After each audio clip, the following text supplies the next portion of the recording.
To the point, informative, entertaining, and protecting the Second Amendment. Welcome back to Elfster's Rifles and Reloading, and coming back to you guys with another must-have mod for the Forster Coax press. And that is the KMS Squared UFO CX reloading press light. And this is kind of one of those deals where if you haven't used any manufacturer's press lighting before, you just don't know. And once you've used it, it's hard to go back. And that's definitely the case in this situation. Now, definitely not knocking, well, maybe, knocking on other manufacturers' press lighting. And I've definitely used other manufacturers' press lighting in comparison to KMS.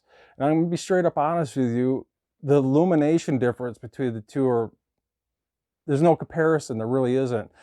Another thing that I've noticed, at least with KMS's press light, is the adhesive quality of the light itself. That whatever adhesive that they're using on this, it just sticks really well. And so far, I'm really impressed. Now, just to quick go over this information with you, and mind you, this is veteran owned and operated, but this expansion pack includes obviously the light, which has 12 total SMD 2835 LED lights. I don't know if that means anything to you, but it has a total lumens of 250 lumens, and it also comes with an adhesive strip and abrasive pad. It has detailed instructions here, and they're very clear and concise. It makes it very easy for the installation. And also has a lifetime warranty. And the kit also includes an expansion pack, a 12-volt AC adapter with inline switch. And obviously this one fits the Forster Coax press. In KMS Square, they offer an insane amount of press light options above and beyond the Forster Coax press. And matter of fact, I was impressed so much, I got a hold of them and I'm like, hey man, I'm so impressed with your lighting, and especially the lumen output that it has, that I need you to send me one for the LNL. As a matter of fact, I have it sitting over here, and that's the next video inbound. And I'm really impressed.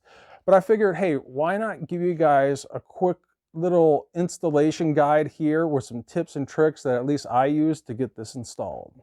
Now, if you've never had press lighting before, I can't stress this enough. Make sure you follow these instructions if you actually want your press lighting to adhere to your press itself. You know, in part one here, they recommend getting a brand new clean towel and soaking that towel with denatured alcohol, which at the time I didn't have any denatured alcohol. I just used some non-chlorinated brake cleaner. It seemed to work just fine. But they recommend going over the entire press, obviously the areas where you're going to be attaching the LED lighting, and obviously the side where your cable management is going to be. You just want to clean that up really well. And then after that, they give you a little piece of small Brillo pad that you're going to scruff up the paint surface, obviously underneath here on the side where your cable management's going to be, to put some micro scratches in that paint system to give that adhesive something to adhere to it. And it's really important that you get that done, or it's just not going to stick. And then once that's done and you've scruffed all these areas up, go back over all that again with a brand new towel soaked in denatured alcohol, or in my case, brake cleaner that's non-chlorinated, and clean all that back up. And you're going to notice some paint is going to rub off on that towel. It's not to worry, but you just need to get that nice and clean and scruff up that paint surface so that adhesive can stick. Now the next thing you're going to want to do is make sure that you do a dry run. Before you pull that backer off the adhesive, I would just get a general idea of where the press lighting is going to be located. As a matter of fact, what I did, and it seemed to work out really good for me, is just try and copy the picture in the directions as best as possible. You can see they're not giving you much margin for error here to make sure that the dye clears the LED lighting. As a matter of fact, I'll splice in a picture right now where my pen is pointing to this part of the press. It's about a 1/16 of an inch. Just try and follow that picture as much as possible. And then pay close attention to the pigtail as it exits this part of the press to make sure it clears the corner of your shell plate. Now, once you got your game plan down, the exact location of your LED light, how the pigtail exits this part of the press, and your cable management, before you pull off that adhesive backer, KMS has a really good tip here for you guys, and they're saying it's highly recommended that you use a hair dryer to warm the press to 80 to 100 degrees Fahrenheit and power on the light strip for a few minutes before installation. This will soften the adhesive and greatly aid the adhesion of the strip to the press itself. And it's a really good tip, especially if you want this to last for a long time. And I know some of you guys don't have flowing locks of hair and might not have a hair dryer. So I'm going to splice in a picture here of me using an actual space heater to warm up the press and the adhesive backer of the LED light itself. And it happened to work really, really good.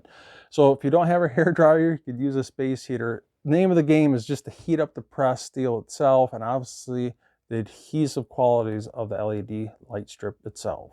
So now that you have your press lighting attached to this part of the press, it's all about the pigtail and the cable management. Now, at least in step 5 and step 6 here, KMS is stating, position the pigtail on the ridge of the vertical support as seen in this image.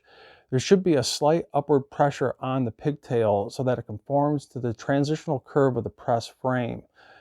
Now, using the adhesive strip to secure the pigtail in this position, test the function of the press to ensure that it isn't interfering and make adjustments as needed. Now, I would just be straight up honest with you, at least in this picture with this supplied black piece of tape that they give you, it just didn't work that great for me. I actually preferred to use 2 small chunks of tinfoil tape, the top piece of tinfoil tape, to put that upward pressure on the curve of the wire itself to make sure it cleared the corner of the shell plate itself. And once I had that on, then I used my lower piece of tape to finish off the cable management. And I'm just going to be honest with you, KMS, the adhesive quality of this tinfoil tape was by far better than this black tape. Now, you might have different mileage on this black tape, but at least for me, I found this tinfoil tape to work better. But definitely follow these instructions and make sure that this pigtail doesn't hit this part of the press bar, and really make sure that it misses this corner of the shell plate. So the rest is just cable management.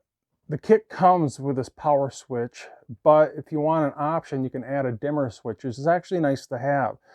So if you check out KMS's website, they offer an inline wire coupler and this dimmer switch, which has 8 total settings. So here's number 1, 2, 3, 4, 5, 6, 7, and 8 at 100% brightness. So if you don't want something that's ultra bright, you can definitely get this as an option. And matter of fact, on this dimmer switch, they have some pretty crazy show modes if you want to get pretty crazy with a discotheque strobe light, you know, something like a soft glow.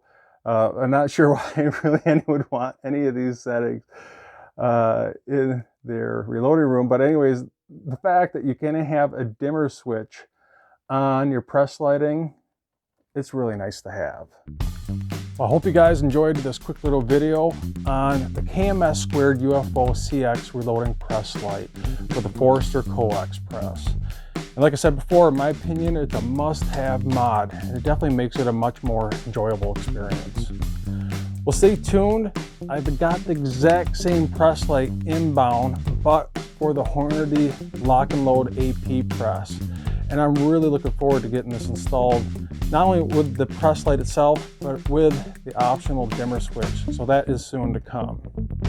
Well, I hope you guys enjoy my content. I hope you guys enjoyed this video. And if you did, scratch my back and I'll continue to scratch your back by not only subscribe, like, and share.